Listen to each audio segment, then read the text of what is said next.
गुरुजी 2 साल पहले मैं आया था, पूजा पाठ करता हूँ। जब भी मैं पूजा पाठ करता हूँ तो जैसे ये पेट से ऊपर मुंह से आवाज़ आती है, ओए ओए की आवाज़। काय की आवाज़?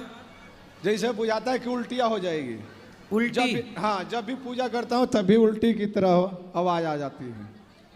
अभी आपके चरणों में मैं हाथ लगाया तो उल्टी की तरह स्टार्ट हो गई। ये कोई शक्ति है कि कोई ऐसा चीज़ है? आपके भीतर बैठे हैं कई जन्मों के पाप। जैसे ही आप भगवान के पास जाते हो तो पाप उल्टे गिरते हैं। तो हम तो रोज भगवान के पास जाते हैं, महादेव के पास जाते हैं। तो वो पाप ही उल्टे मुंह केवल गिरते हैं, जिसे आप कहते उल्टी।